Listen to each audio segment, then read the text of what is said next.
have been down long enough, so we are moving in God's direction, upward mobility. I have the privilege and the honor to be in the studio this afternoon with my son, Mr. Jarrod Hill, aka the man, the myth, and the legend. And we're talking about wealth building, and we're also talking about referable to wealth.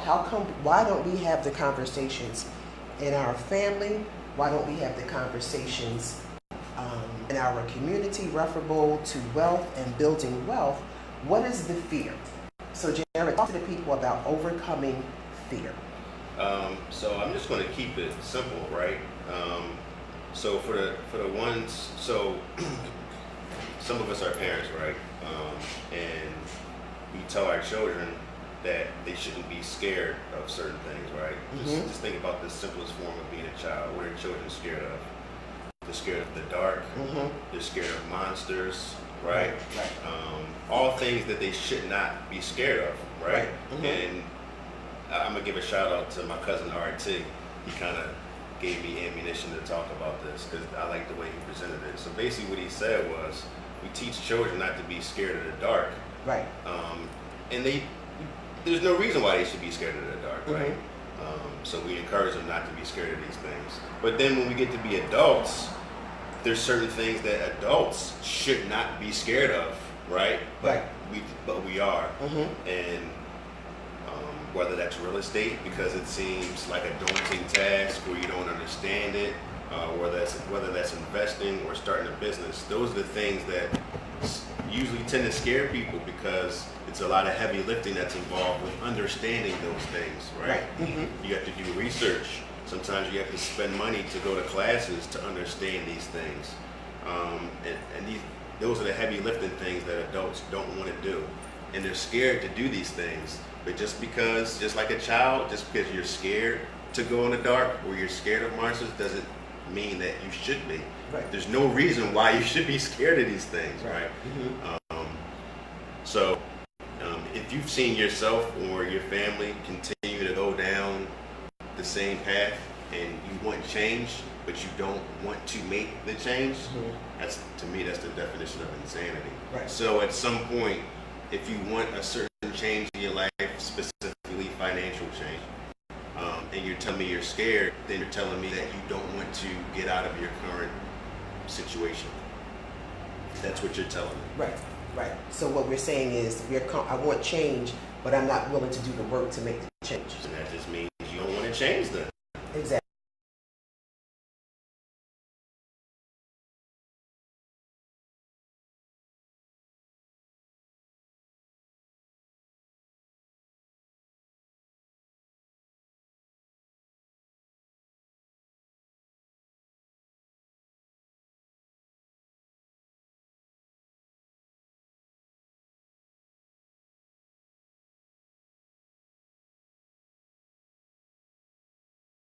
Interesting, Jarrod, that we don't have these conversations. But not only do we get stuck, but when we get stuck, as say the head of the household, for example, we get stuck and we don't share this information with each other, then the community gets stuck, and then we're comfortable being stuck. Then here's another challenge when someone else takes the leap of faith. Yeah. Well, I don't understand why so-and-so, how they get a business, because they took a leap of faith. In the leap of faith, there's going to be failure. It's not going to always work out 100%. Yes. But you got to get that leap. You have to, absolutely. There's some Instagram. I'm a big proponent of Instagram. Like I learn a lot of things on Instagram about real estate, about investing, stocks, and there's a lot of people on there that motivate me. So yeah, I encourage people to. What was the question again? How we get stuck, and then when it's almost like crabs in the barrel. Exactly. We get stuck, and then when someone else takes that leap, exactly, then we're jealous. Yeah, you know what? I'll blame that on like the HGTV era, right? So we all love HGTV, right? And they just make it seem like it's so easy, and you just find a realtor and the house, you do a little bit of renovations and the house turns out beautiful. But what it doesn't do, it doesn't show the heavy lifting and all the work that goes on behind the scenes. So there's a guy that I follow on Instagram. His name is Gary V. And he said that sometimes his friends come to him and say, "Oh man, you're so lucky how your business just took off. You're doing great things, doing phenomenal things." And he said, "You know what? No. He said, "I take offense to that." He said, "I'm not lucky." He said, "You know what? When you guys between the ages of 20 and 30 were going to Wildwood and Atlantic City every weekend, I wasn't. I was working. I was grinding. I was working part-time jobs. I was saving my money. I was doing research. I was learning.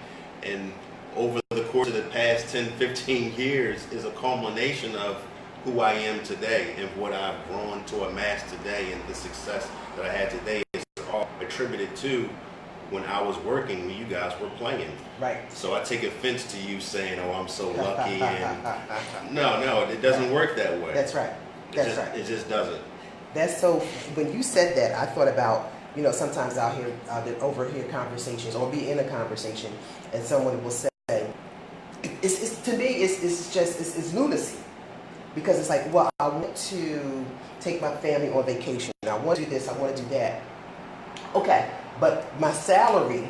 Here we go. One stream of income. My salary dictates the way my bank account is set up. Right? You love to say that. Right. I'm not able to do it.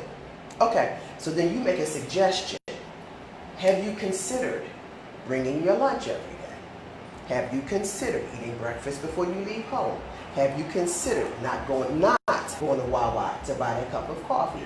Yeah. Are you with me here? Simple thing, take that money that you would have spent on a Wawa coffee, on your lunch, or whatever, and put that aside.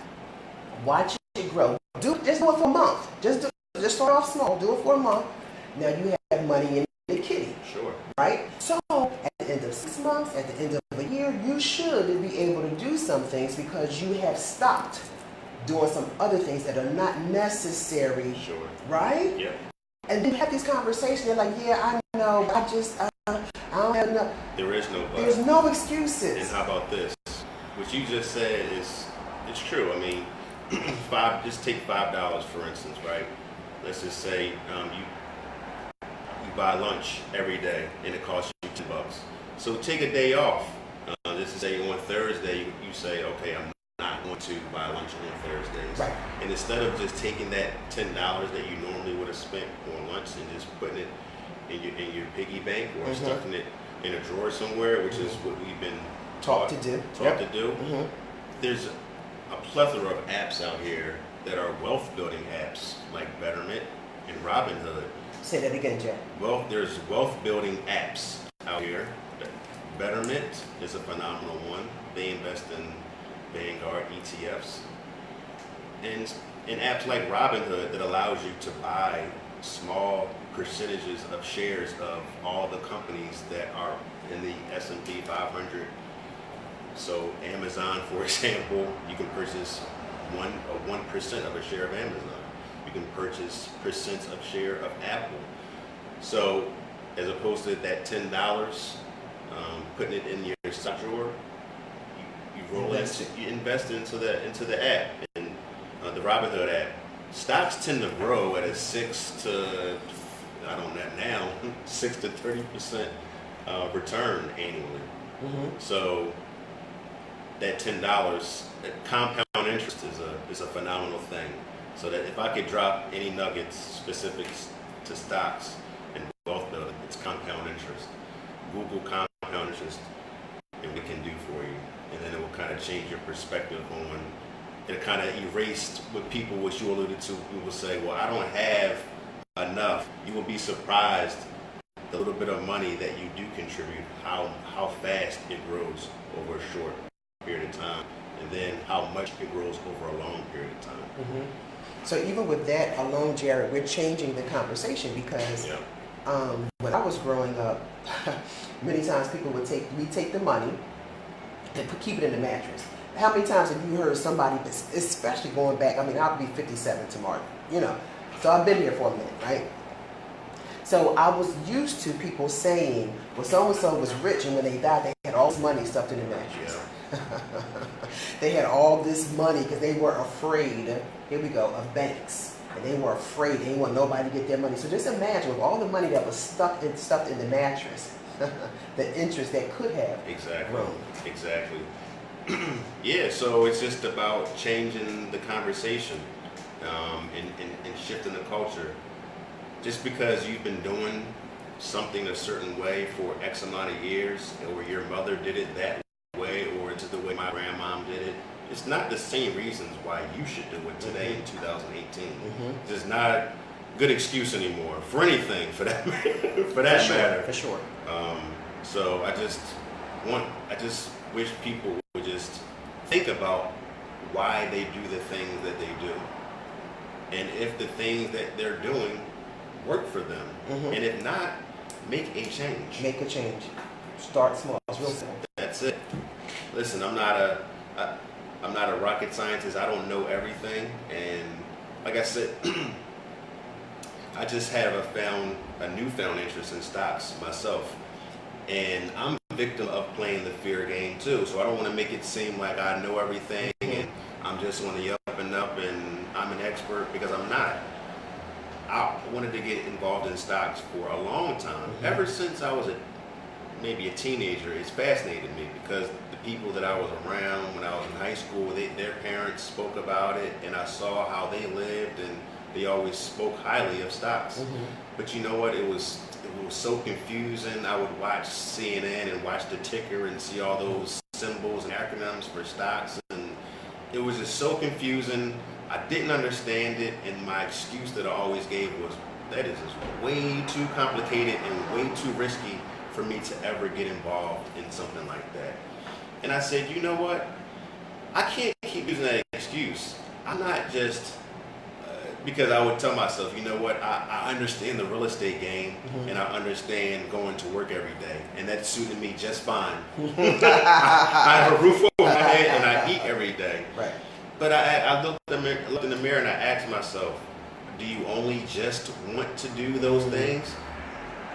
You need several sources of income, and investing in stocks has been a proven way to not only get income with dividends, but to also build wealth and gain equity.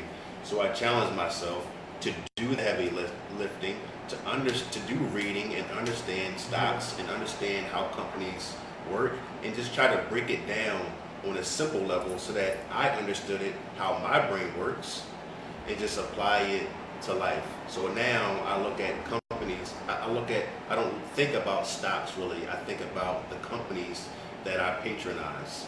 Like my wife is a huge fan of Amazon Prime, and it's a phenomenal product. My wife loves her Apple phone, and it's a phenomenal product. I love Nikes. I have one pair right now. So what I ask myself is, if I like these products, and the majority of people that I know like these products, let me do some research on these companies to see how well they're performing. And all this is free information. Did the company lose or gain revenue last quarter, right? And you start to read news articles and start to understand what other investors are doing in this stocks or companies that they're purchasing. And then that's just how it works. So make a long story short, I bought some Amazon stock a few weeks ago.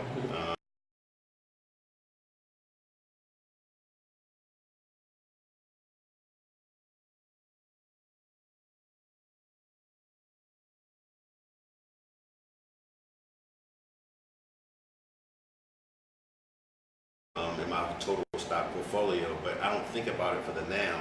I think about it when my daughter is 18 years old and she goes to whatever college she wants to go to. I can cash in my stocks, and maybe that will pay for 2 semesters for her to go to school, or I can use that money cashed in to pay for her wedding, or give her down payment money on a home. Sure. So that's the way I'm thinking about it. It's not my money, so I'm not really concerned with the day-to-day progress of the stocks, because I know and I understand, not because I'm just so smart, but because research tells me, and Warren Buffett has proven that stocks grow over an extended period of time.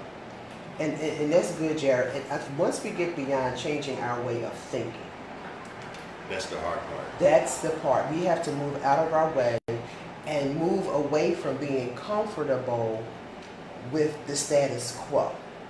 And everybody's situation is different. Sure. But when it gets to a point where, say you're in a low-paying position, what have you, and you're getting older. So do you want to have the conversation with yourself? Do you want to become a burden on your family? Sure. Right? What can you do to assist yourself and assist your family as you age and as you, because what we don't want to do is become a burden. Absolutely. Right? So Mama, I love Mama with everything I had, but Mama rolled out of here. She passed away, and Mama put me in debt. Hey, yo, right? Exactly. So we have to think beyond the now. So I take this as a teaching tool. Let's change our way of thinking, right? Let's change our way of thinking. I don't care what your GPA looks like. I don't care if you're magna, summa, cum laude, thank you, Lord. Doesn't matter. Once we realize that we have the ability and the capability to receive and think beyond, don't put yourself down. You're more capable than that. You know what I mean? Sometimes Absolutely. We get stuck. Yeah. You're more capable than that. For sure. We are. You can think for yourself. You really can. Doesn't matter what Lil Johnny is doing and Pookie and them. It doesn't matter what they're doing. What's the result? Sure. Absolutely. I mean, I have friends that have business degrees, masters in business, but they don't understand business better than I do. And I don't have a degree in business. So it's not about, like you were saying, it's not about being cum laude. And this information is really simple and basic. And I tell everyone, I don't think, I've never got good grades in school. I was always a C+ student, but I always was curious, always was thinking ahead, and I had a lot of common sense. Amen. So that's what I attribute to the little bit of success that I've experienced so far. You definitely don't need to be a rocket scientist to make money in real estate, and you certainly don't need to be a rocket scientist or have a lot of money to invest in stocks either. Let's make it simple. Break it down to small increments. Make it work for you. We're going to take a short break. It's your girl. It is Jarrod Joe on the radio. We are moving in God's direction under the umbrella of Direct Radio, Soul Purpose Radio, with my son, Mr. Jarrod Khalif Hill. We're talking about wealth building. We're talking about overcoming fear. We'll be back. We're going to take a very, very short musical interlude with Kurt Franklin and Mary. It's the God in Me, followed by Brian Courtney Wilson, All I Need. Keep it locked. We're doing a duo. We're doing internet and we're doing Facebook Live. We'll be right back. So now, Jay, you can talk to Facebook Live people. What's up, Facebook Live? Oh, I think we got a little. Let me put it up, son. They got darker. Oh, I see my wife is watching. Hey, Mama. Thank you for your support, Facebook Live. We'll be back. We're just going to take a short interlude. We'll be back. We'll be back. Put a little charge on this phone. Looks like we're having some connection issues. I hope you guys can see us. We'll be right back.